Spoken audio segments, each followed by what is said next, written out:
Katanya di situ tulang belulang ditumpuk Bang Ale. Jadi satu makam itu nggak taunya ada 4 jenazah. Oh, 4 jenazah. 4 jenazah. 4. Dan akhirnya tulang belulang itu kan diangkat kan ya. Diangkat, cuman dimasukin ke dalam karung. Saya pulangnya, saya bilang gitu. Ya. Lah emang ngapa lo? Takut saya. Saya bilang begitu. Makin lama udah makin takut saya ini. Saya bilang. Terus kata dia, udah ntar aja, bentar lagi gue bawa pulang. Udah ngeliatin ini dulu kata dia. Dan akhirnya orang itu jahat banget Bang Ale. Kenapa saya bilang jahat? Jadi tulang belulangnya itu dipisah. Dipisah maksudnya? Dibuang, diputerin di daerah kampung situ. Oh, satu-satu. Satu-satu. Astagfirullah. Dan dibuang itu kayak ngebuang sampah gitu aja.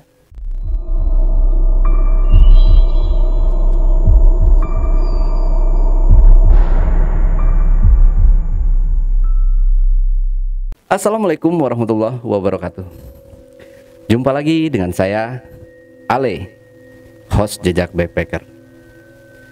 Dalam obrolan misteri Jejak Backpacker kali ini, kembali saya menghadirkan seorang narasumber yang pernah mengalami kejadian mistis pada tahun 2010 lalu. Tapi sebelum narasumber menceritakan pengalaman mistis yang pernah dialaminya, jangan lupa untuk selalu support channel Jejak Backpacker, subscribe, like, komen, dan share sebanyak-banyaknya video-video YouTube Jejak Backpacker.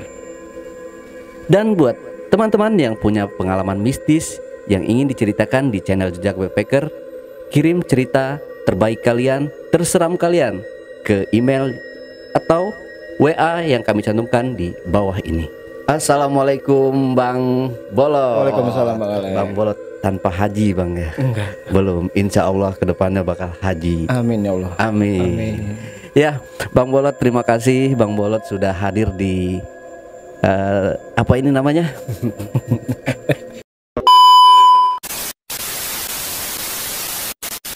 Jadi tadi perjalanannya nyaman Bang ya? Alhamdulillah nyaman Bang. Macet Dikit sih. dikit ya. Oke. Jadi di sini Bang Bolot mempunyai pengalaman mistis yang menarik buat kita ungkap atau kita ceritakan nih Bang ke penonton setia di rumah. Bener Bang. Ya. Bisa diceritakan sedikit aja kisi-kisi pengalaman mistis yang pernah Bang Bolot alami itu Bang? Jadi gini Bang, ceritanya ini tentang saya mindahin pemakaman keramat sama sesepuh. Dan itu feedbacknya ke saya dan ke orang tersebut sampai meninggal. Wow. Oke, seru nih Bang. Simpan dulu ceritanya Bang. Baik Bang. Tapi sebelum Bang Bolot menceritakan pengalaman mistis yang pernah dialaminya, saksikan setelah OMG yang satu ini.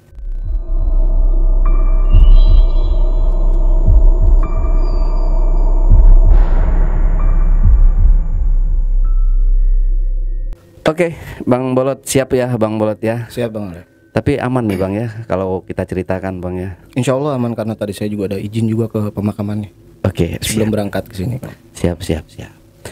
Oke, Bang Bolot, tanpa menunggu banyak waktu lagi nih, langsung aja kali diceritakan Bang. Baik Bang Ale.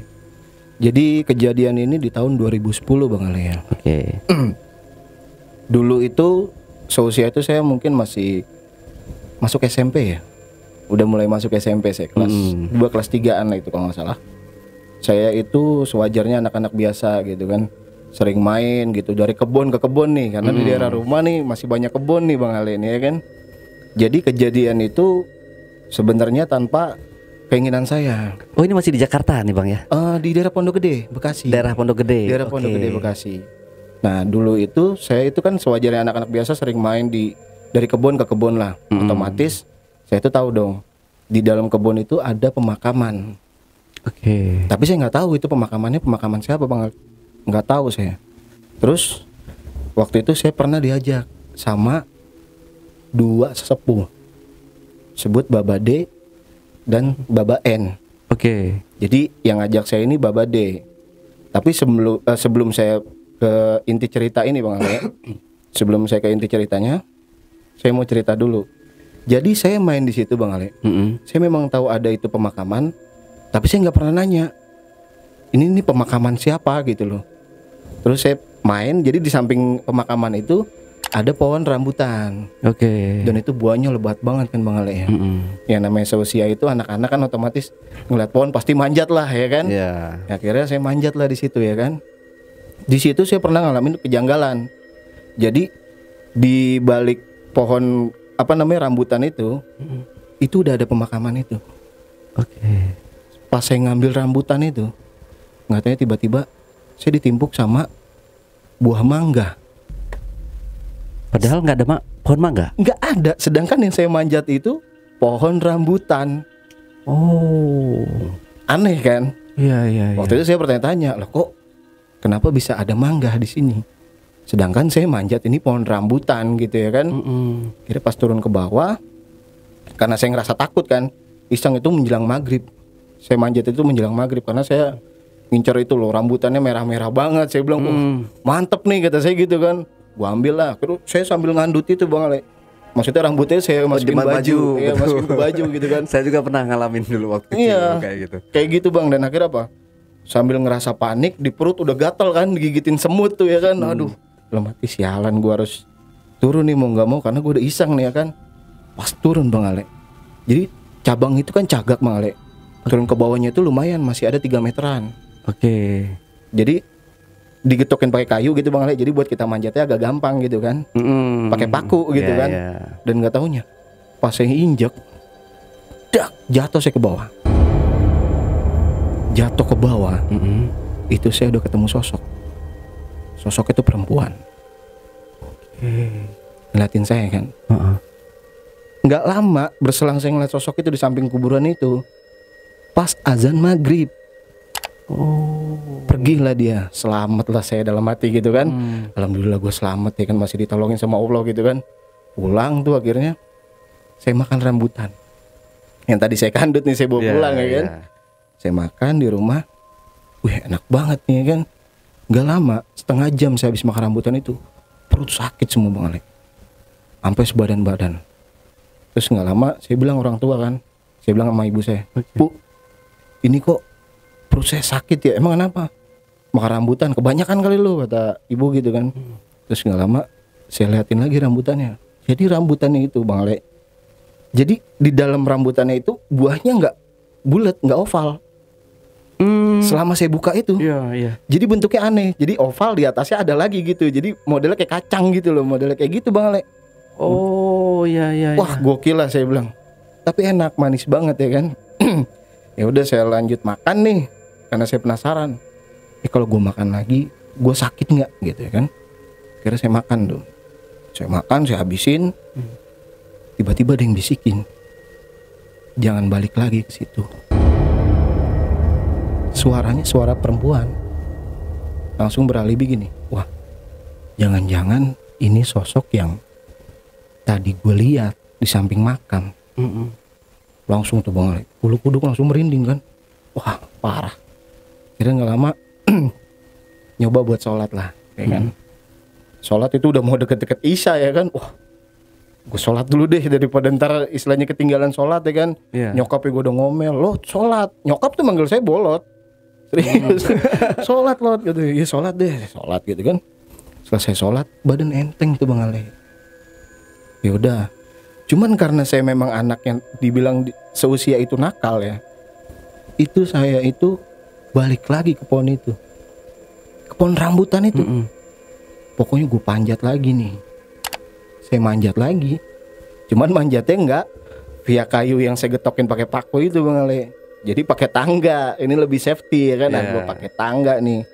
Manjat lagi, cuman enggak dimasukin ke baju, bawa plastik lah, pas kantong hitam besar itu kan. Manjat ke atas sambil bawa galah tuh. Nah, kan jaraknya lumayan Bang Ale, agak jauh-jauh ya. Akhirnya dapet, turun, duduk di pemakaman sambil makan. Kulitnya saya buang ke pemakaman. Saya buang-buangin deh, pokoknya bijinya juga sama. Nah, ini kejadian intinya nih Bang Ale. Sebenarnya sih belum intinya gitu ya. Saya itu waktu pas di situ ada 2 sesepuh. Kebetulan sesepuh itu salah satunya saya ada yang kenal. Gitu, karena tetangga dekat rumah gitu Bang Ale. Nah, dia itu datang ke situ kan. Saya posisinya itu siang. di situ. Nah, jadi beliau-beliau ini ngobrol. Di situ tuh katanya mau ada pembongkaran, mau dibuat rumah. Maksudnya jadi lahan itu mau dibuat rumah, mau dibangun. Dan akhirnya saya dengerin dong karena dengan kekepoan saya kan. Saya dengerin sama dia. Jadi di situ tuh ada balai. Sempatlah kita ngobrol di situ. Direbusin singkong, dibikinin kopi sama dia ngobrol. Dia ngobrol, saya mah cuma makaninnya gitu kan sambil ngopi kan, dengerin dia ngobrol nggak ngerti gitu kan. Pokoknya besok pagi kita harus sudah nyampe sini. Kata si ada sesepuh itu, kita sebutnya D aja ya, sesepuh D ya. Ya udah, akhirnya saya bilang gini, emang Babah mau ngapain besok? Udah lo kalau pengen ngikut aja kata dia. Cuma pagi kata dia gitu. Jam berapa? Jam 7 katanya. Akhirnya jam 7 ngikut nih. Saya tidur nih paling awal nih. Tumben biasanya saya kan nongkrong dulu, pulang jam 2, jam 3 gitu kan. Ini enggak, jam 9 udah tidur ya kan. Dan itu enggak lama bangun, ceritanya pagi saya udah bangun, saya sarapan dulu. Saya ngikut nih sama beliau nih. Nggak taunya beliau itu bawa cangkul. Bawa cangkul sama bawa golok Bang Ale. Saya nanya lagi dong, nah Babah mau kemana? Udah lu ngikut aja tempat kemarin, kata dia, kita ngopi kata dia. Ya kita ngikut aja. Di seusia itu Bang Ale saya udah ngerokok. Oh iya. Iya saya udah ngerokok seusia itu. Nakal ya? Iya udah nakal banget lah. Udah akhirnya saya ngikut sampai ke lokasi. Nggak taunya di situ sama kejadiannya kayak kemarin siang saya ketemu sama beliau itu kan. Ngopi dulu, setelahnya nyarap dulu lah di situ kan, saya udah kenyang banget. Nah di situ ada salah satu orang lagi, sebutnya Baba N nih ya kan. Jadi Baba N ini masih saudara sama si Baba D ini ya kan. Udah dari situ nggak lama pas mereka ketemu, mereka obrolin tentang pemakaman gitu kan. Terus langsung kaget, nih dia orang ini kok ngomongin pemakaman. Pemakaman mana nih ya kan?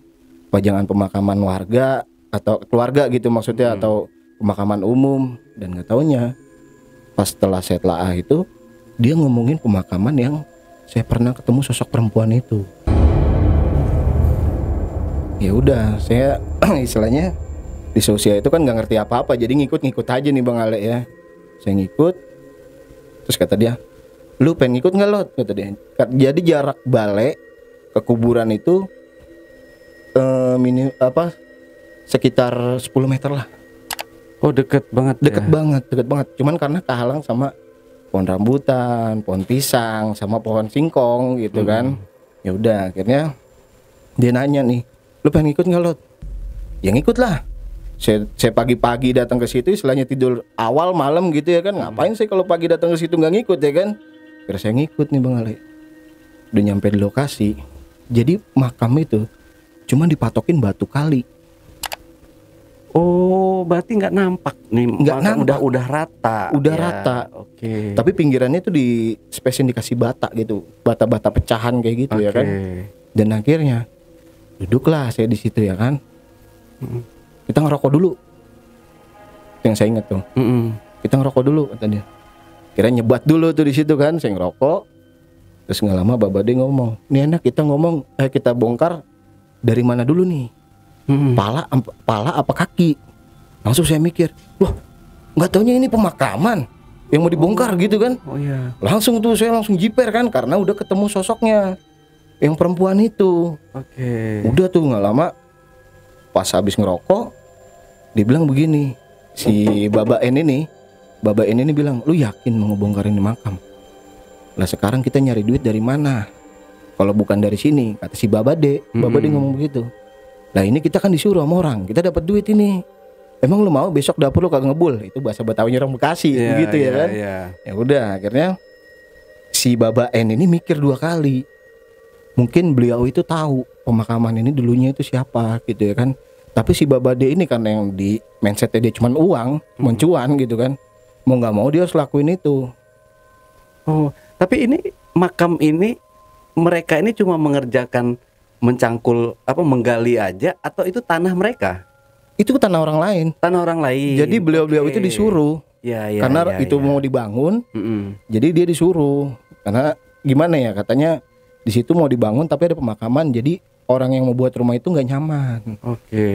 Karena lumayan, ya sekitar 1 hektar lah ada luasnya, luas tanahnya ya kan. Ya udah. Akhirnya dibongkar lah pelan-pelan. Itu kedalaman itu kalau nggak salah hampir ada 4 meter 4 meter pemakamannya. dalam juga ya. Jadi kayaknya itu pemakaman yang disembunyikan. Gitu loh, karena memang orang situ atau sesepuh situ itu nggak pernah tahu itu pemakaman siapa. Nggak ada yang tahu Bang Ale. Jadi pemakaman itu bisa terbilang makam keramat. Ya udah, akhirnya digali sama mereka perlahan kan. Itu tanah yang tadinya kering itu pakai cangkul nggak bisa Bang Ale. Nggak bisanya karena apa? Mungkin yang punya pemakaman ini tahu niat mereka jelek. Gitu loh ya kan. Akhirnya saya ingetnya tuh disiramin air, dicepretin air gitu sama dia. Mungkinan biar agak gampang kali gitu kan, karena kan tanahnya kering juga udah tandus. Yang bingungnya lagi, saya bingung, itu pemakaman tua. Istilahnya di sampingnya itu bala. Maksudnya dibilang bala itu ini ya banyak tumbuhan rumput-rumput ilalang yang tinggi gitu kan. Tapi pemakaman itu tengah-tengahnya bersih Bang Ale. Jadi di pemakaman itu nggak ada rumput sama sekali. Berarti kan tandanya masih ada orang yang berziarah ke situ. Masih ada yang ngurusin. Ada yang ngebersihin ya. Iya, masih ada yang ngurusin ya kan. Ya udah, akhirnya ya saya sih nemenin dia aja. Akhirnya udah dah ngeliat dia gali. Itu lama juga. Terus sekitar ada 4 jam. Itu nggak selesai. Ngeliat dia gali nih, keringat jagung udah ngucur semua sebadan-badan kan. Nah nggak lama ketemu lah bagian pinggul. Tengkorak. Iya, tengkorak. Bagian pinggul dibongkar lagi sama dia.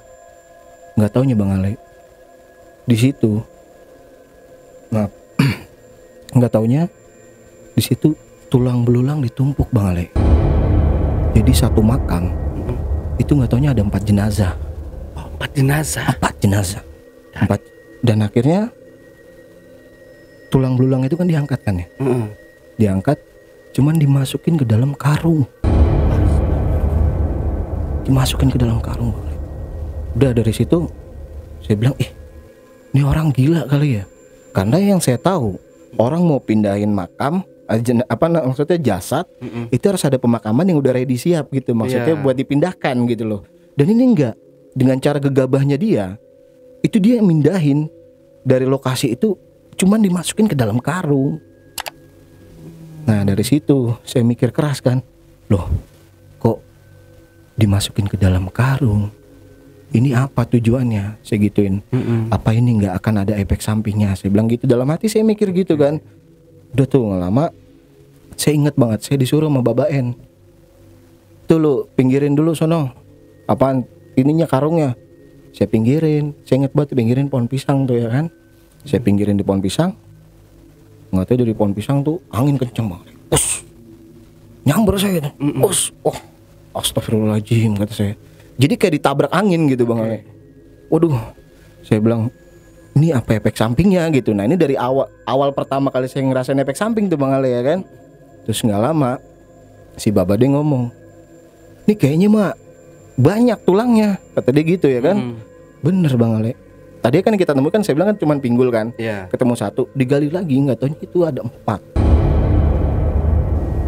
Pesan dibuat dalam banget ya. Iya itu dia. Nah dari situ terus si Babade tuh ngomong, udah berhenti dulu, break dulu gitu ya kan.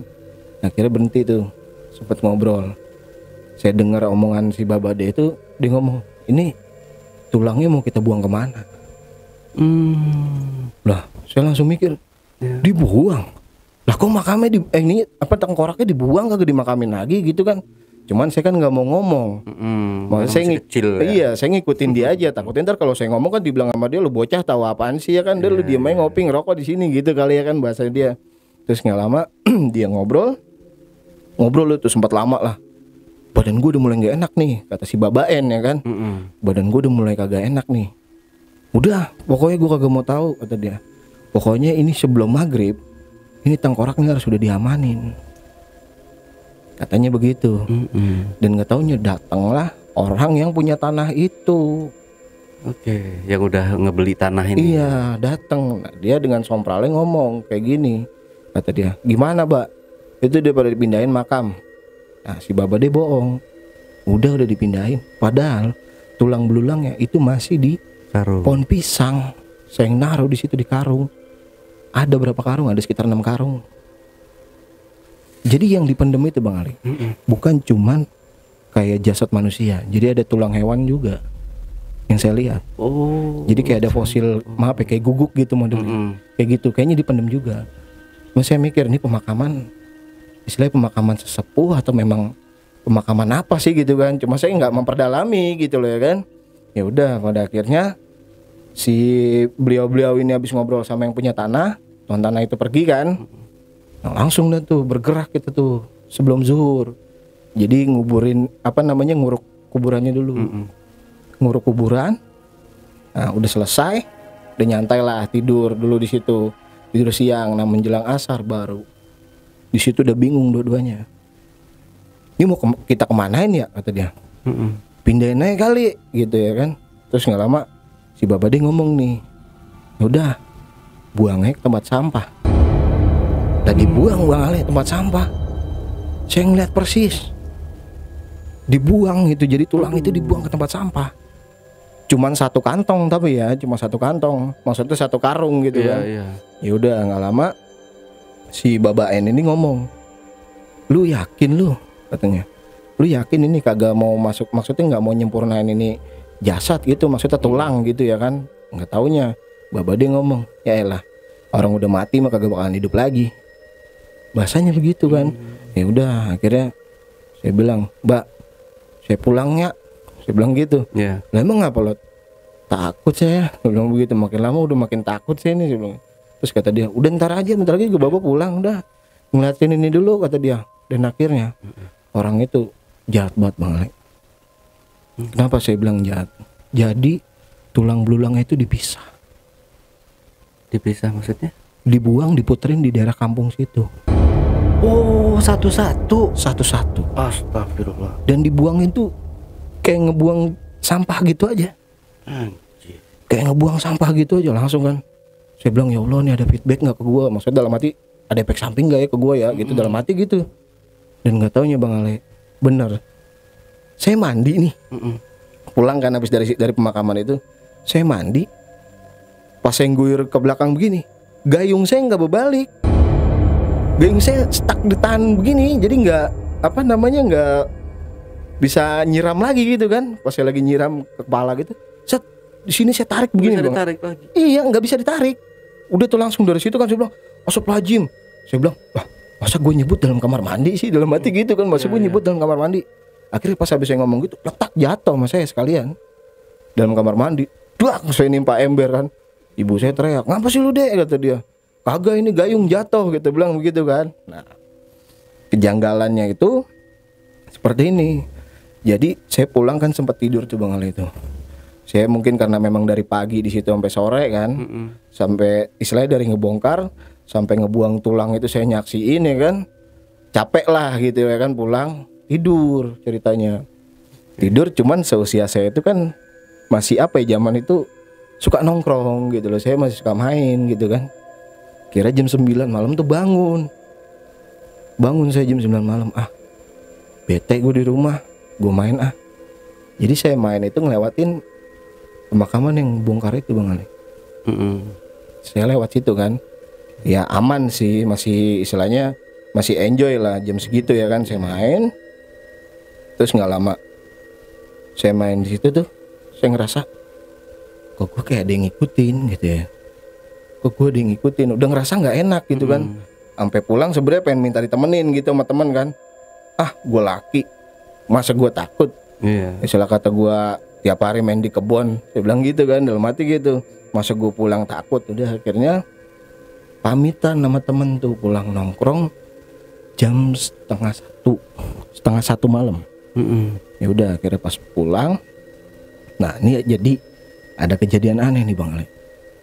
Jadi di daerah kebun itu, akses jalan itu jadi ada pohon kelapa yang miringnya kemungkinan ada 30 derajat lah. Jadi seperti ini pohon kelapanya. Nah sore itu siang pas sore pas pulang habis bongkar pemakaman itu kan, pulang dari situ kan, itu ngeliat ada kelapa hijau satu gede banget. Ya kan, ya kita berpikirnya gini, wah ini kelapa kalau jatuh enak banget ini, Sore kita inget begitu tuh, ngomong begitu, saya ngomong begitu tuh Bang Ale. Nggak lama pas saya pulang, jarak mungkin ada sekitar 5 meter lah. Jadi batangnya itu, buahnya itu kalau jatuh masuknya ke dalam kebun itu. Oh iya. Nggak iya. ke jalan gitu kan. Padahal batangnya itu tumbuhnya di jalan. Iya, udah nggak lama. Karena memang saya kondisi waktu itu udah ngerokok kan. Saya nggak ada rokok tuh Bang Ale. Makin bergidik kan, makin merinding kan. Waduh, gila. Gue gara-gara keingetan ngikut bongkar makam nih, jadi gue sugesnya parah nih dalam hati begitu kan. Bener pisan Bang Ale. Tiba-tiba ada yang jatuh dari pohon kelapa. Saya ngeliat sendiri. Duar, jatuh ke dalam kebun itu. Tuh udah merinding Bang Ale. Udah takut sih, udah astagfirullahaladzim. Tapi bukan kelapa. Saya ingetnya kelapa itu. Oke. Kepikirannya kelapa itu karena apa? Saya ngeliat kelapa itu, wah, kok itu kelapa udah nggak ada.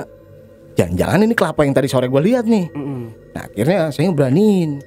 Cuman bermodal gretan tuh, korek kayu tuh ya kan. Saya suluin, saya nyalain, masuk ke dalam kebun tuh. Saya puterin naik situ.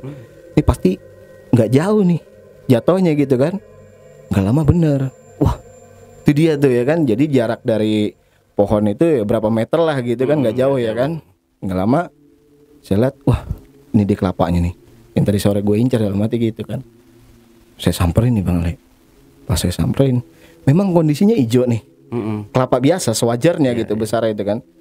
Terus saya udah nyampe, jarak tinggal semeter lah. Jadi di situ ada kejanggalan Bang Ale. Pas saya pegang kelapa, baru saya pegang dikit lah gitu, saya sentuh dikit, kelapa itu berbalik, cek. Langsung ngadep ke saya. Langsung ngadep. Nah, ada lagi yang lebih gilanya lagi. Nggak taunya itu ada rambutnya panjang banget kelapa itu Bang Ale. Dan akhirnya apa? Saya suluin pakai korek. Astagfirullahaladzim, ini udah nggak beres. Langsung tuh Bang Ale nggak bisa ngomong, nggak bisa bergerak, dan nyaksiin kelapa itu naik sendiri ke atas pohon.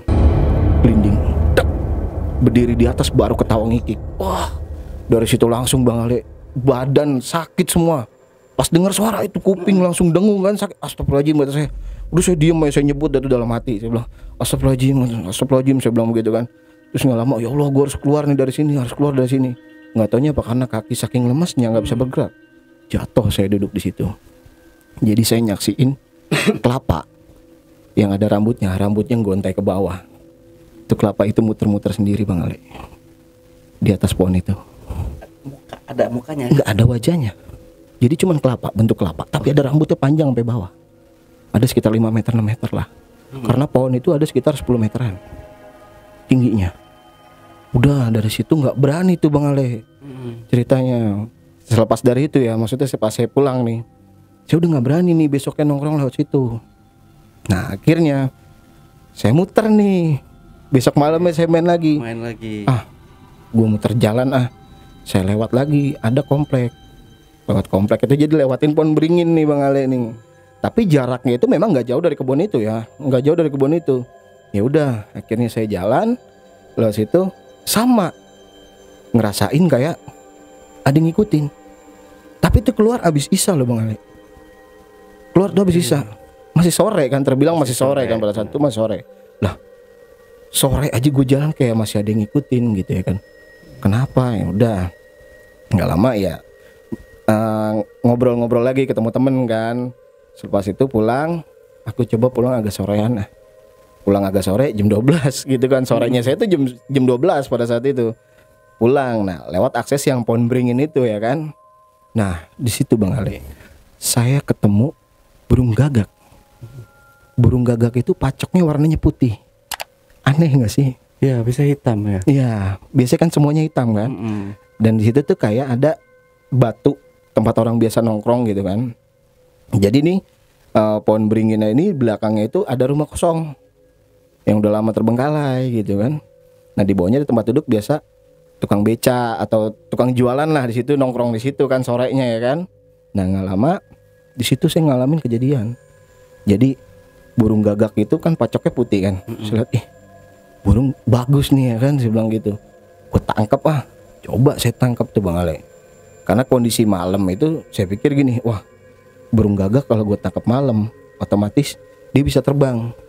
Karena apa, matanya dia jeli kalau malam gitu ya kan. Udah akhirnya saya penasaran, saya buka baju tuh, saya ambil ceritanya, nggak bisa terbang tuh ke atas pohon.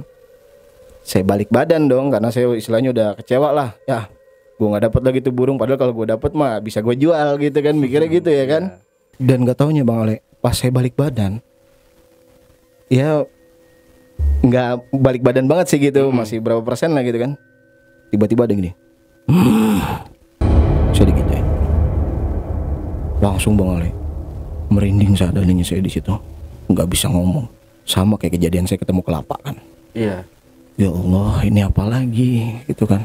Tapi suara doang. Suara doang. Dari pohon beringin itu. Ya Allah, suara apa lagi, saya bilang gitu. Nggak lama saya nengok ke belakang. Astagfirullah Bang Ali. Jadi saya cuman ketemu kaki, satu kaki, dan besarnya seperti ini nih, dari bawah sampai atas. Tinggi banget, setinggi pohon itu. Langsung saya, Allahu Akbar, kata saya. Ini apaan lagi gitu kan. Cuman saya nakal Bang Ale. Nakalnya saya gini, saya ketemu dia, gua nggak takut, saya gituin. Maaf, saya buka celana saya pipisin Bang Ale. Oh, mencoba berani. Saya pipisin. Kira di situ yang saya ingat itu saya cuman ngeluarin kemaluan saya gitu kan. Tapi saya nggak keluar air seninya, nggak. Tiba-tiba barang panas gitu. Nah anehnya lagi, nggak taunya saya itu disadarin sama orang jam 4:30 menjelang subuh. Jadi ada keamanan. Kata keamanan itu, saya ditepok kan, badan saya tepok sama dia. Tong, lu ngapain? Langsung saya bangun tuh, astagfirullahaladzim. Saya sontak kaget gitu ya kan. Oh, ini langsung nggak sadar. Langsung nggak sadar. Udah tuh langsung sama dia bilang, lu ngapain ngeluarin barang lu? Gue liatin dari tadi jam berapa tuh, kata dia. Gue udah muter sini tadi ngentong jam 1, kata dia. Ini udah mau 4:30 nih, udah mau ajan, udah asolah, kata dia begitu.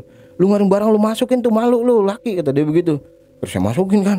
Tapi kan gede, nggak bakal malu lah kalau gede ya. Iya, dan udah gitu kan kondisinya malam Bang Ale gitu. Kalau siang kan ya malu juga. Saya juga nggak mungkin berinisiatif untuk pipisin, dan setan itu nggak mungkin ada di siang hari gitu ya kan. Terkecuali kita naas gitu loh ya kan. Ya udah, akhirnya saya pulang ke rumah. Ceritanya ya kondisi badan udah mulai nggak fit. Saya bilang sama ibu kan, Bu, badan saya nggak enak nih. Saya masuk angin dah. Lu begadang mulu, digituin kan sama ibu saya. Iya sih, emang begadang mulu, saya pikirnya begitu ya kan. Langsung tuh ngerasa nggak enak. Wah, gua kayak ketempelan nih. Dan saya tuh kebetulan di rumah itu ada guru, maksudnya guru spiritual. Jadi kalau misalnya saya kenapa-napa itu, ya ngomong sama beliau ini ya kan. Nah, terus nggak lama ibu saya ini gegabah. Di rumah itu dibakarin cabe, bawang, terus terasi di dalam kertas dibakar. Nggak tahu saya ngamuk di situ Bang Ale. Itu nggak sadar. Oh. Itu lemari saya tonjok. Oke, tangan saya ngeliat udah luka semua dah. Udah luka, sadarnya saya udah luka. Udah luka semua gitu kan. Akhirnya saya nggak cerita sama orang tua. Saya ketemu nih sama si Babade. Saya ceritain pengalaman saya gitu. Mbak, saya kemarin-marinan nih Mbak ya, setelah kejadian kita mindahin itu makam, itu saya ngalamin ketemu ini katanya. Ah lu mah ngibul lah ya, bahasanya dia gitu kan. Terus saya bilang, lah beneran Mbak, ngapain saya bohong? Terus kata dia gini, ya udah besok kalau lu ketemu lagi lu kabarin gua, kata dia gitu. Kita obrak-abrik lagi. Lah obrak-abrik gimana, orang kita buang tulangnya sembarangan, saya gituin kan. Terus kata dia, ya udah dah pokoknya lu kagak usah ngagul. Lah ngagul dari mana? Dia bilang gitu. Lah ini saya ngomong apa adanya, ngomong jujur ini, saya gituin. Nggak taunya si Babade itu setelah kejadian saya ketemu sama saya itu kan, dia nggak percaya. Kira dia di kebun itu, ke kebun yang ada pohon kelapa itu. Oke. Sama dia pohon kelapanya dibacokin Bang Ale, pakai kampak. Keluar lu, mana yang nakutin cucu gua? Dia nyebutnya begitu. Saya dengar banget, ngikut tuh sama dia. Man, keluar lu, nakut-nakutin cucu gua lu. Padahal saya sama dia kagak ada darah saudara gitu ya kan, cuma tetangga gitu kan. Udah akhirnya sosok itu nggak keluar gitu kan. Nah besoknya lagi Bang Ale, saya itu nggak mau keluar, udah trauma lah gitu, maksudnya udah 2 kali mengalami kejanggalan seperti itu ya kan. Dan nggak taunya memang karena memang seusia itu ya kembali lagi saya itu masih suka ngayap gitu ya kan, karena seusia itu masih pengen butuh temen tongkrongan gitu ya kan. Akhirnya saya keluar itu nggak tahu jam berapa, terus saya pulang tuh jam 2:30. Nah saya jadi lebih takutnya itu lewat yang pohon beringin itu Bang Ale, ketimbang yang pohon kelapa gitu ya kan. Nah di situ saya pulang, nggak taunya saya ketemu sosok bapak-bapak. Saya pikirnya itu tukang sayur gitu loh. Jadi dia bawa sepeda, ada bronjongnya gitu kiri kanan ya kan. Terus dia bilang, "Tong minjem korek." Saya denger gitu doang. "Tong minjem korek." "Ntar lu Mbak, saya cari dulu, saya lupa ada korek, karena kantong banyak kan gitu kan." Saya cari, ketemu nih. Saya emang pada saat itu emang hobi bawa gretan. Akhirnya saya pinjemin. "Nih Mbak." Jadi aneh Bang Ale. Anehnya itu, ini antara percaya nggak percaya saya juga ya. Jadi pas dia gesek gretan itu, seharusnya yang nyala itu ujung gretan kan. Ya. Saya lihat itu nggak seperti itu Bang Ale. Jadi ujung jarinya yang keluar api, dan apinya itu warnanya biru. Api sewajarnya warnanya oranye kan, kalau nggak merah ya kan. Terkecuali ada bahan kimia lain. Iya, kayak kompor gas. Nah, warnanya biru gitu ya kan. Dan katanya saya langsung mikir, ini nggak beres. Terus saya jalan berapa langkah, adalah sekitar 10 langkah, 5 langkah, lebih lah. Saya nengok ke belakang, orang itu udah nggak ada. Wah, ini kali ketiganya gue ngalamin hal yang aneh. Oke, mulai besok gue lewat sini gue harus berani. Gue ketemu siapapun gue tantangin kayak gitu. Besoknya lagi nih singkat cerita besoknya lagi lewat akses itu lagi, gak taunya ketemu sama yang minjem korek kemarin Bang Ale. Jadi kondisinya pas saya jalan ketemu sama si sosok itu. Jadi sosok itu kondisinya nggak berdiri di tembok sama seperti pertama kali saya ketemu. Gak taunya dia itu ada di atas tembok kayak Spiderman. Nempel atau gimana nih? Nempel. Nempel. Jadi nempelnya itu yang anehnya, kepalanya di bawah, kakinya di atas. Anjir, dia mirip Spiderman banget. Iya. Dan gak taunya apa Bang Ale, itu kuntilanak laki-laki Bang Ale. Oh itu yang namanya kuntilanak laki-laki. Iya, sosoknya seperti itu. Baru itu saya nemuin.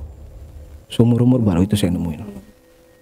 Maaf ya, kalau kita ketemu itu, buat zakar kita dibikin sakit, anyang-anyangan. Saya dibikin linuk, kayak dibejek-bejek gitu Bang Alek. Sakit banget, astagfirullahaladzim. Udah tuh, mungkin dia puas dengan menyiksa saya seperti itu kan. Akhirnya dari tembok itu dia loncat begini, set langsung hilang ke kebun.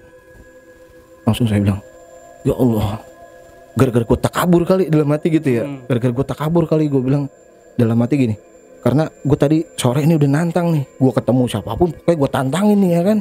Dan gak taunya Bang Ale, saya ketemu dia apes banget Bang Ale. Saya lari, saya inget banget itu, saya lari pokoknya dari situ karena kan masih bebatuan ya. Jalanan belum aspal lah di zaman itu kan. Sampai kuku saya ke kupas, kepaduk batu, jatuh, pluk, badan saya. Di situ pokoknya saya bilang apesnya double ya kan. Ya udahlah. Tapi heran ya Bang Ale, saya tuh nggak pernah kapok. Nggak pernah kapok. Kenapa saya bilang nggak pernah kapok? Masih. Karena memang tongkrongan saya itu yang paling ramai itu ya di Kampung G itu. Rumah saya itu kan di Kampung P kan. Kampung G itu tempat tongkrongan saya dan itu tempat pemakaman itu loh Bang Ale. Ya udah, akhirnya saya masih tetap nongkrong. Saya ngobrol, cerita-cerita sama teman-teman saya, ngebuka. Lu mau nggak sih pulang nganterin gua gitu. Masalah ini rumah yang jauh, gua doang nih sendiri ya kan. Lu bocah kencur takutan digituin kan bahasanya. Langsung tuh saya bilang, bukan kayak gitu, gue udah 3 kali nih, lebih lah 4 kali pengalaman. Dia bilang, emang apaan? 4 kali nih gue ketemu, saya bilang gitu.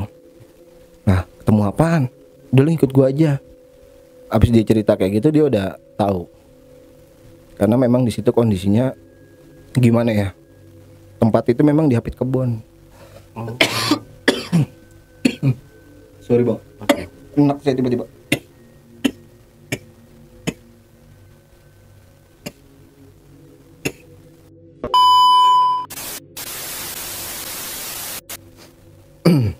Aman Bang ya. Aman.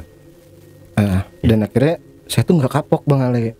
Besoknya lagi saya lewat situ lagi Bang Ale. Oke. Nah ini kejadian bisa dibilang aneh, bisa dibilang serem, bisa dibilang lucu juga gitu ya kan. Nah saya jalan, jadi di situ ada pohon kapuk tuh Bang Ale. Jadi di kebun itu banyak pepohonan yang istilahnya pohon-pohon besar gitu. Ya. Dan saya itu lewat situ istilahnya aksesnya itu jalan ketemu pohon besar semua gitu ya kan. Nah ini lucu nih Bang Ale.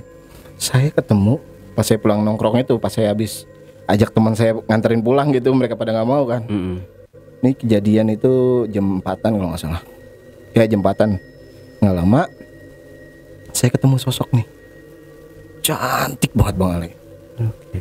Kenapa saya bilang cantik? Karena gini, dia itu pakai pakaian kayak noni Belanda. Oh. Bawa payung. Dia bawa payung. Tiba-tiba dia ngeliatin saya gitu kan, saya jalan gitu kan. Cuman saya pikir, ini mah orang bukan setan gitu ya kan. Ini pasti orang nih bukan setan gitu kan. Gak lama saya tegur kan, karena dia diem mulu di situ, nggak kemana-mana. Saya udah sempat ngelewatin dia. Oke. Saya udah bilang permisi gitu, akhirnya balik lagi. Saya tegur tuh, Pok, ngapain di sini?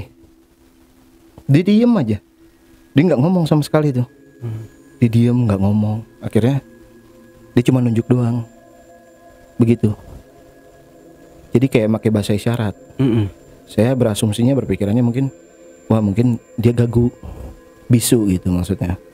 Terus nggak lama saya giniin, Empo mau pulang. Empo mau pulang kayak gitu. Ngangguk. Ya. Gitu doang, ngangguk gitu doang. Mana emang rumahnya, Pok? Nah, di situ baru dia nyaut, ngomong gitu. Ujung jalan. Kata dia ujung jalan. Gitu ya kan. Saya tanya, Empo ngapa nggak berani pulang? Jam segini, Pok. Mau kemana? Mau ke pasar belanja? Saya bilang gitu. Mau pulang. Udah gitu doang. Jadi akses mau ke rumah itu masih lewatin kebun itu. Bawahnya udah kompleks sebenarnya Bang Ale. Oh. Bawahnya udah komplek. Tapi kompleknya itu memang sepi. Kayak komplek mati gitu, banyak rumah kosong. Udah tuh akhirnya saya berinisiatif. Ya udah Pok, saya anterin. Saya anterin dong. Minta digandeng Bang Ale. Oke. Minta digandeng.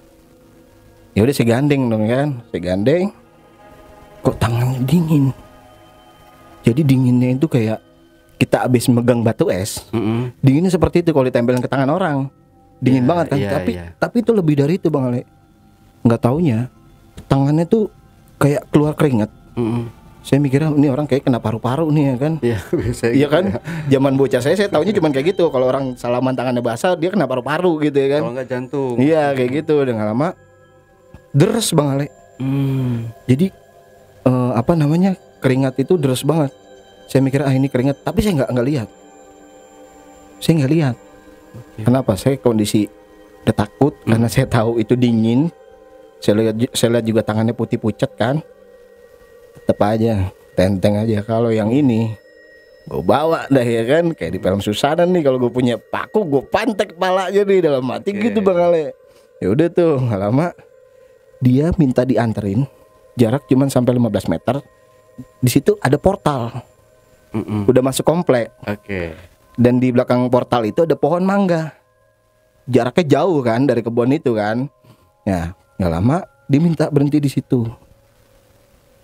Yaudah, sini aja. Jadi ngomongnya nggak panjang, sepatah-sepatah. Iya. Gitu aja ya? Udah, sini aja. Tadi gitu. Kasih ya, kata dia. Dia bilang iya. Lampu emang rumahnya mana? Nunjuk lagi gitu. Saya bilang, wah, masa sih rumahnya di situ, tapi gue nganterin cuma sampai sini doang. Ngapa nganterin sampai depan rumahnya gitu ya kan, tanggung gitu ya kan. Benar. Oh mungkin kalau udah nyampe sini karena udah terang kali dia berani gitu ya kan. Akhirnya saya pamitan tuh. Ya udah Pok, saya pulang ya. Dia ngangguk doang. Besok-besok jangan keluar malam lagi kalau takut, saya gituin. Saya jalan baru sampai tikungan Bang Ale. Tiba-tiba saya dengar suara kesek gitu kan.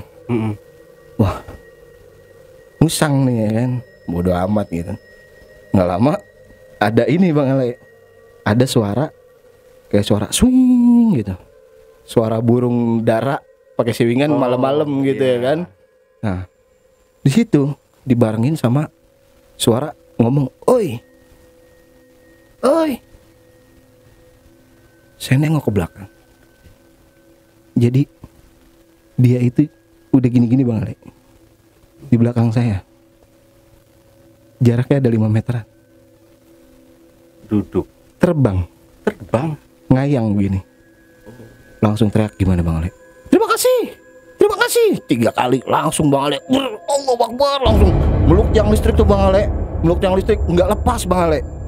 Itu si yang tadi. Iya, si noni Belanda itu nggak taunya kuntilanak Bang Ale. Astagfirullahaladzim. Nyamar ya kan, langsung oh gila. Gua ketipu lagi, udah tuh meluk tiang listrik nggak sadar tuh Bang Ale. Sampai akhirnya ketemu sesepuh. Lu ngapa tong, kata dia. Dibuka tangan saya tuh, inget banget itu. Mata kondisi melotot.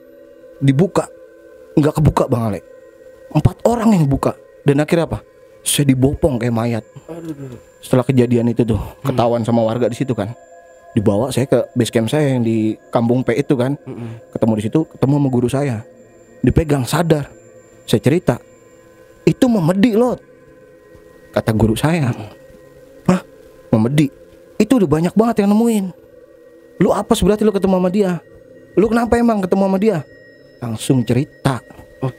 Saya kemarin bongkar makam, ikut si Babade sama si Baba N ini.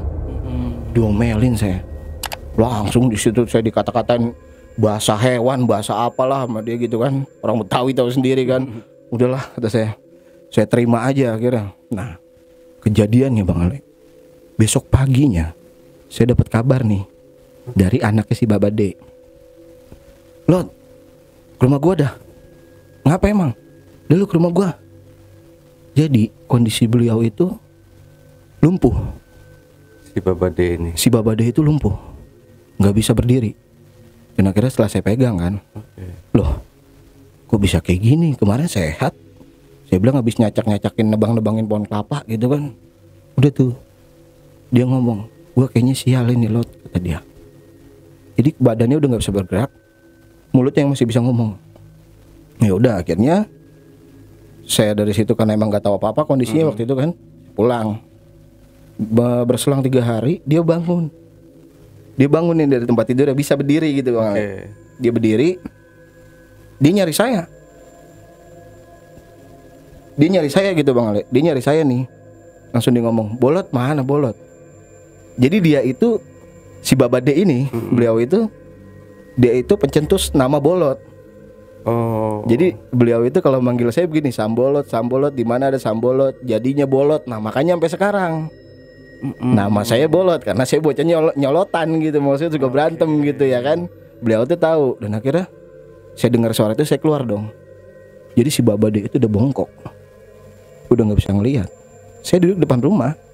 Jadi rumahnya beliau itu, almarhum itu, jadi disepesin sama 2 rumah setelah rumah saya gitu kan. Jadi dia sering akses jalan situ. Itu udah pakai tongkat. Saya tegur, Mbak ngapa? Siapa ya? Kata dia.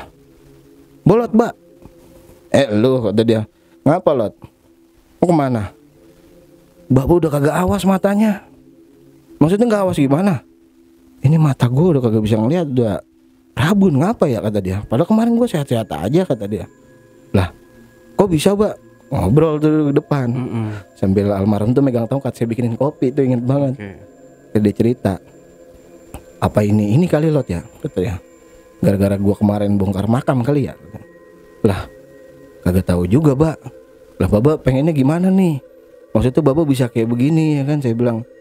Terus akhirnya saya ngadu ke si Baba N itu, karena Baba N itu tinggalnya di Kampung G gitu kan. Siang tuh saya ke sono. Jadi si Baba N ini masih saudara lah, adiknya gitu, adik kandung. Saya cerita langsung, si Baba N ke situ. Nah Baba N langsung berasumsinya ngomong gini, wah ini mah gara-gara ini nih, gara-gara makam kemarin kita bongkar, ngomong ke Babade itu ya kan. Dan gak taunya langsung dianggukin. Iya kayaknya gara-gara itu. Gara-gara itu maksudnya kita ngebongkar makam ya kan. Dan gak taunya habis ngobrol besok ketemu beliau berdua ini, langsung si Babade itu meninggal mendadak. Meninggal mendadak. Yang dibikin anehnya lagi, jadi pas dibongkar makam ya, dibuat makam gitu maksudnya. Oke. Itu bau bangke banget. Bau bangke. Langsung tuh orang yang ngubur semua tuh menutup mulut, mulut sama hidung ditutup gitu semua Bang Ale kan. Langsung saya bilang, baunya sampai amis kayak gini, saya bilang. Enak banget gitu kan, sampai si Baba ini makamin dia tangannya gemeter. Iya. Tangannya gemeter. Ya, ini mah mau enggak mau. Saya dengar bisikan begitu. Dengar bisikan, ini mau enggak mau gue kayaknya ngumpulin tulang itu lagi kemarin dibuangin kan kemarin kan tulang kan gitu kan sama dia kan. Itu nggak taunya sebelum dia ngumpulin tulang, nah jadi si Baba ini tuh kena sama kayak gitu juga. Cuman kalau si Baba ini nih dia linglung. Dia jalan nih baru keluar depan rumah. Baru keluar depan rumah berapa langkah, dia udah lupa buat balik lagi ke rumah. Langsung dibikin pikun. Iya, dibikin pikun. Dan udah gitu, kalau dia keluar rumah, dia ketemunya di kampung sebelah, kampung lain. Sering hilang gitu maksudnya. Iya. Tapi beliau itu disiksanya lebih lama. Beliau itu baru meninggal di tahun 2001 kemarin. Berarti disiksanya itu kalau dari tahun 2010 ya lumayan lah ya. Berarti ya sampai tahun 2001 itu kan. Jadi siksa tahun-tahun gitu, sampai puluhan tahun lah jatuhnya kalau kayak gitu ya Om. Terus gak lama dia itu meninggalnya badannya ketekuk. 2021 gitu. Iya. Di 2021. Iya, tadi 2001. Iya. 2021. Iya, sorry. Karena memang nyeritain agak enak Bang Ale. Oke. Ini perut saya ini gara-gara nyeritain itu tuh karena saya ngeliat yang kedua ini si Baba ini nih, itu meninggalnya aneh. Jadi dari mulut keluar darah. Itu makanya tadi saya bilang tiba-tiba saya enak batuk gitu kan. Itu keluar darahnya kental hitam. Jadi bukan darah sewajarnya gitu. Jadi kayak darah udah bangkai udah membusuk gitu. Dan udah gitu bau gitu kan. Baunya tuh sampai sekampung. Udah akhirnya dari situ meninggallah si Baba ini nih. Dan katanya makamnya sama, bau bangkai juga. Nah, saya orang ketiga nih. Oke. Gue meninggal nggak ya? Mikirnya gitu Bang Ale. Langsung jelek. Nah dari situ. Cuma bertiga doang waktu itu. Iya. Nah dari situ langsung saya berinisiatif. Gue harus ngumpulin tulang itu. Tapi tulang itu udah nggak ketemu. Ya karena kan bisa ada hewan yang mengkonsumsi ya kan tulang-tulang itu kan. Ya karena memang nggak ketemu. Akhirnya saya ke pemakaman itu. Saya bacain lah doa-doa sebisa saya. Saya minta maaf. Saya waktu itu cuma datang doang. Saya sampai nangis di situ. Karena apa? Saking takut.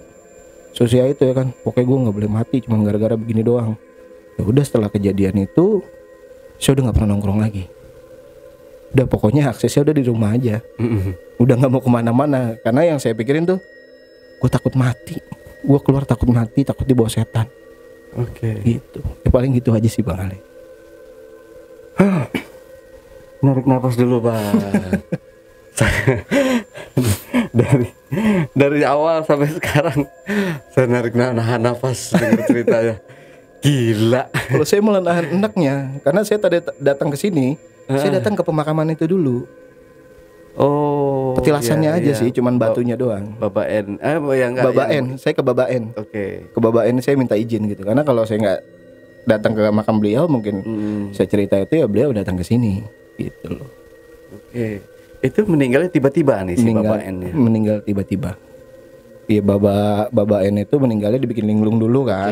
Tiba-tiba meninggal mendadak.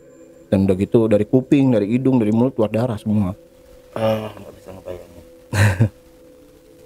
Iya sih dari tadi serem. Belum move on. Bentar Bang. Iya kita narik napas dulu. Karena juga saya masih kebawa enak juga saya habis cerita itu. Karena yang terakhir itu endingnya saya yang paling gak kuat. Saya sampai muntah-muntah itu hampir seminggu ngerasain enak, sakit gitu badan semua. Karena ngelihat si almarhum meninggal itu nggak wajar. Sampai sekarang nih saya kayak ngerasa kayak ada yang nyangkut di tenggorokan. Saya ngerasa tuh bukan riak atau bukan apa, ngerasanya itu enak aja gitu Bang Ale. Makanya saya dari tadi batuk, ngedehem udah gitu aja. Tapi ini tulang belulang ini nggak pernah ditemukan. Ya karena kejadian itu kan hampir seminggu, otomatis hilang dong. Biasanya kan ada karena dibuangnya dari kebun ke kebun. Biasanya kan kalau aktivitas orang-orang yang biasa tinggal dekat kebun itu kan ada sapaan dikit disapu, ditabunin, dibakar gitu maksudnya kan, biar nggak ada sampah, jadi biar bersih aja lokasinya kayak gitu sih Bang Ale. Tapi masih tulang-tulang utuh gitu, misalnya kaki segini gitu. Tulang-tulangnya itu jadi yang masih itu kepala sama pinggul Yang masih kelihatan yang masih kelihatan gitu utuh. Jadi selebihnya tuh yang pecah-pecah. Makanya bisa sampai 6 karung itu karena kecil-kecil. Tapi Bang Ale, setelah maaf nih, ada yang cerita yang ketinggalan. Jadi ada satu tulang yang disatukan, disusun. Nah itu tulang yang pertama. Panjangnya itu almarhum itu kemungkinan ada sekitar 7 meter. Ini si mayat apa namanya? Tulang ini. Iya. 7 meter. Berarti tandanya memang itu kan tulang udah lama. Pemakaman itu udah lama. Karena memang sesepuh itu pun nggak pernah tahu itu makam siapa. Gitu loh. Itu saya inget banget. Pokoknya di panjangin itu dia pakai bawa ukuran gitu kan. Bawa meteran gitu kan. Itu ada sekitar 7 meteran panjangnya. Bisa jadi pada zaman ini ya. Iya, kemungkinan zaman purbakala atau nabi ya kayak gitu ya. Nggak mungkin sih. 7 meter kan manusia zaman dulu. Sekarang aja paling mentoknya itu cuma rekor lah. Rekor kita temuin panjang manusia itu, tinggi manusia cuma 2 meter. 2 meter. Iya. Zaman Nabi kan bisa sampai puluhan meter kan, 20 atau 15 gitu kan, zaman Nabi Adam lah. Mungkin kayak gitu kan. Nah ini sampai 7 meter. Tapi cuma satu tulang belulang doang. Oh yang 7 meternya ini. Yang selebihnya itu ya sewajarnya manusia. Ya 1,5 meter gitu ya kan. Tapi cuman ya satu tulang itu doang yang disatuin gitu. Selebihnya tuh kayak tulang belulang anak kecil. Selebihnya. Dan sama hewan itu. Terus saya langsung mikirnya, apa jangan-jangan ini makam pembantaian zaman dulu? Ya, gitu makanya saya juga tadi berpikirnya kayak gitu. Ya. Ini kayaknya makam korban pembantaian zaman dulu. Iya, karena memang ya mereka tuh meninggalnya itu ditumpuk. Tulang belulangnya itu saya ngeliat tuh ditumpuk. Jadi kepala ada yang di bagian sini, di bagian kaki. Nah ada juga yang di bagian kaki sebelah sini ada kepala juga. Jadi dikuburnya nggak sejajar ditumpuk gitu Bang Ale, jadi satu. Jadi kepalanya misah gitu. Kalau saya bilang sendiri sih bisa dibilang itu kayak korban mutilasi kayaknya nih. Dan sosok yang panjang itu yang apa namanya, yang tulang yang panjang itu, saya mikirnya wah ini jangan-jangan sosok kuntilanak laki yang kemarin gue lihat, karena tingginya seperti itu. Jadi sama nih yang lihat kuntilanak laki yang nemplok itu. Iya, karena tinggi banget, sesuai tembok itu, sesuai tembok panti asuhan yang samping kebun itu. Wah kayaknya jangan-jangan dia ini, tulangnya dia gitu kan. Udahlah, dari situ saya nggak mau ambil pusing lagi. Pokoknya gue udah nggak mau nongkrong jauh-jauh. Cukup gue nongkrong dekat rumah aja. Udah gitu sampai sekarang. Tapi nih si kuntilanak laki ini dia ngeremet-ngeremet biji itu pas udah kerasa di rumah atau gimana nih? Pas kondisinya kita ngeliat dia, langsung sakit. Langsung sakit linu deh pokoknya, selinu kayak kita kepentok jatuh aja gimana sih Bang Ale? Kayak gitulah. Tapi posisi dia masih di tembok. Masih di situ, nggak kemana-mana. Dan muka dia tuh nggak ke kita. Jadi kaki di atas, kepalanya di bawah nih. Bisa kita bayangin lah. Dan udah gitu kepalanya lurus ngadepnya ke sana, nggak ngadep ke saya. Dari situ aja saya udah nggak bisa bergerak. Energinya kuat banget kan. Saya bilang wah ini gila sih. Dan dari situ pas saya tahu, saya inget tulang itu, oh kemungkinan kayaknya ini tulangnya dia nih, tulangnya si kuntilanak laki ini, karena panjang banget Bang. Serius. Dari situ udah deh, pokoknya gini aja deh, kalau gue ketemu kayak gitu-gitu lagi, gue nggak mau deh. Pokoknya gue udah takut. Akhirnya dari situ tuh giat ngaji gitu kan. Gue ke musolah mulu udah, pokoknya kagak mau gue nongkrong lagi. Gue takut ketemu gituan ya kan. Karena memang pada saat itu saya belum berguru. Maksudnya belum punya guru juga. Memang ada kebiasaan tapi belum punya guru gitu loh. Ya saya kenal Babade ini ya, beliau juga punya black magic. Oh ini mereka ini ngilmu juga. Memang punya ilmu itu, makanya mereka berani bongkar pemakaman itu. Gitu loh. Dua-duanya ini menganut ilmu hitam juga atau iya, gimana? Dua-duanya. kakak beradik, Baba D sama Baba N ini. Yang saya tahu Baba D itu punya black magic itu untuk ini ya, kayak apa sih namanya, urut. Jadi orang yang biasa pakai dia nih gunain jasa dia, jadi nggak bisa pindah ke orang lain. Oh. Jadi dia terus yang kepake kayak gitu Bang Ale. Oke, saya malah berpikirnya urut alat vital gitu. Oh, kalau itu beda Bang Ale. Itu plus kalau itu sih ya kan. Enggak, beda kan kayak Maerot. Oh iya, gitu kan, iya. ada kan Iya, alat ada, vital iya. juga kan, mungkin itu juga bisa pakai Iya, kalau itu enggak. ilmu atau apa gitu kan. Kalau itu biar dia kepake terus jasanya gitu loh. Bukan pijat plus Bukan Bang Ale kalau itu sih. Kalau dia kayak gitu sih otomatis saya juga bertemu sama dia juga takut gitu ya kan. Karena kan otomatis kan kalau orang kayak gitu kan penyakit Bang Ale. Iya. Pasti bukan laki-laki doang, cewek, apalah pokoknya ngeri lah pokoknya lah. Kayak gitu sih Bang Ale. Kayaknya pengalaman. Oh enggak pernah. Alhamdulillahnya belum pernah ketemu Bang Ale. Saya lebih takut ketemu sama yang begituan Bang Ale daripada ketemu setan gitu, bukannya sombong gitu, karena ya mereka itu nggak ketahuan gitu sosoknya ya kan. Tiba-tiba Iya, kita lagi ke betul. toilet, tiba-tiba ada yang ngintip, padahal kita sejenis ya kan. Nah itu saya udah takut. Oke. Nah, balik lagi ke si kuntilanak laki ini, Iya. Bang. Ini dia maksud dia nih apa nih? Apa namanya? Membuat buah zakar kita kesakitan kayak gitu. Emang sukanya dia kayak gitu? Nggak tahu ya, nggak tahu. Tapi memang setelah saya cerita sama warga juga ada beberapa yang ketemu sama sosok itu dan ngalamin hal yang sama. Kalau ketemu dia langsung sakit. Iya, ketemu sama dia tuh buah zakar tuh kayak dibejek-bejek Bang Ale. Sakit banget Bang Ale. Jadi kita gimana sih, posisi di apa namanya, posisi kita stuck diam gitu Iya. kan. Terus tiba-tiba buah zakar kita di gremek-gremek gitu sama orang. Ya Allah, sakitnya kayak apa udah kebayang kayak gitu Ya, kan Bang kalau Ale kan. pelan-pelan mungkin enak. Oh, kalau itu Jadi sih nggak tahu dah. jangan-jangan nih kuntilanak lanangnya ini pedofil juga. Bisa jadi. Atau mungkin dia bekas gay dulu ya.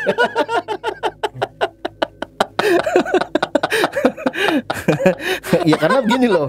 Karena saya berasumsinya gini, dia itu panjang 7 meter. Oke. Ada kemungkinan beliau ini bisa jadi ya mungkin orang Portugis lah, Oh iya. orang iya, Belanda iya. gitu ya kan. Karena saya ketemu sosok Belanda ini loh, si cewek ini loh, yang kuntilanak itu, yang cakep itu. Oh iya. Mungkin bisa jadi nih si kuntilanak yang mau, yang apa namanya? Makasih gitu. iya. Ini jangan-jangan istrinya. Bisa jadi karena ya sosok yang saya temuin itu semua itu kayaknya yang ada di pemakaman itu, yang dimakamin saat itu. Bisa jadi satu keluarga. Bisa jadi satu keluarga. Dan ya, bisa jadi ini satu keluarga dan satu hewan peliharaannya itu ya, si anjing itu Iya. hewan peliharaannya. Bisa jadi. Jadi semua dibantai tanpa disisahkan sedikit pun, Iya. termasuk hewan peliharaannya Iya. juga. Karena yang saya tahu di lokasi itu Bang Ale, di lokasi tersebut itu ada bekas tempat ini ya, rumah peninggalan, rumah Oke. tua. Dan dibilang itu di situ dulu bekas rumah orang Belanda atau rumah orang Jepang gitu, nggak tahu. Ya kemungkinan sih kayaknya itu sosok yang saya temuin itu ya keluarga orang Belanda semua, sepertinya sih. Kayaknya kayak gitu yang saya temuin.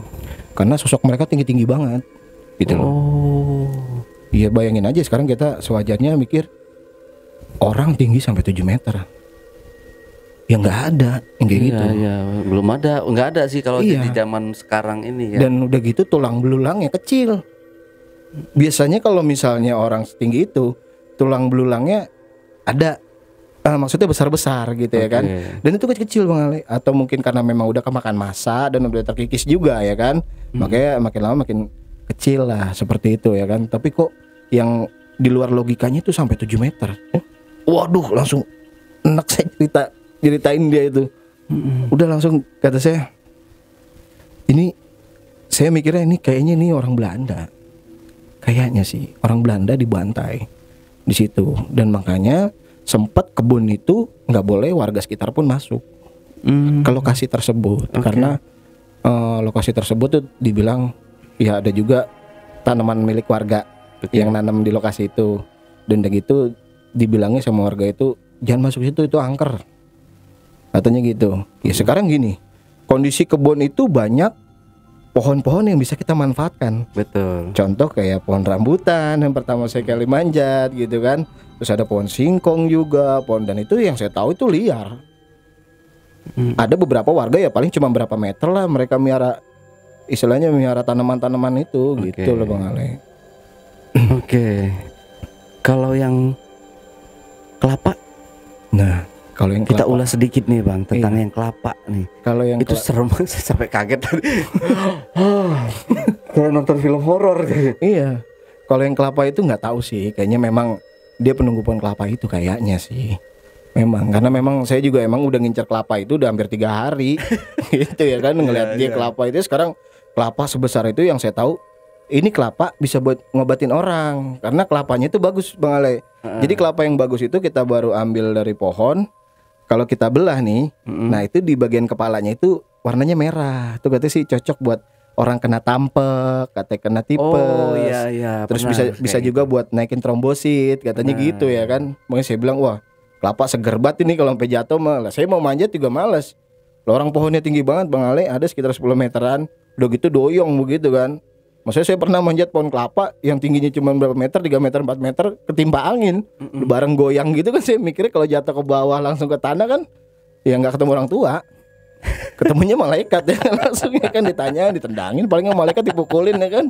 Lu gara-gara nyolong kelapa orang nih kan digituin. Ini uniknya kelapa ini nempel lagi atau nempel lagi naik ke atas. Dan saya cerita sama temen tuh nggak percaya. Dan akhirnya apa? Teman saya sendiri ngerasain. Dia ngerasain. Oke. Saya cerita, gue ketemu kelapa kemarin. Di mana? No di pohon sono no. Yang itu ya kata dia di kebun itu ya. Iya, gue juga ngincer itu tuh kata dia begitu. Gue pernah ngalamin juga Lot kata dia. Dia nggak ngomong gitu sih awalnya, dia ngomong gue ngalamin Lot kata dia. Ngapa? Itu kelapa jatuh gue lihat. Gue cari nggak ketemu. Oh, berarti lu sama gue. Cuman kalau gue ditemuin, saya bilang bener lu. Ya bener. Besok kalau jatuh, lu nyarinya ke sebelah kiri. Jangan ke sebelah kanan. Saya gituin. Serius lu? Dan katanya besok mau balik lagi kelapa itu udah nggak ada. Ya mungkin udah diambil kali sama warga orang gitu kan, maksudnya sama orang lain gitu. Pengennya yang ngetes dia gitu. Maksudnya lu ketemu kelapa itu di malam hari, coba lu ketemu kelapa itu. Bener Bang Ale, mantep banget, kelapanya gede banget, seger dong, airnya pasti banyak ya kan gitu. Kelapa muda ya kan, kita bilang aduh mantep lah kelapa hijau kayak gitu Bang Ale. Oke, Bang Bolot. Ya Bang Ale. Terakhir Bang Bolot, mungkin ada yang mau disampaikan ke pemirsa di rumah nih.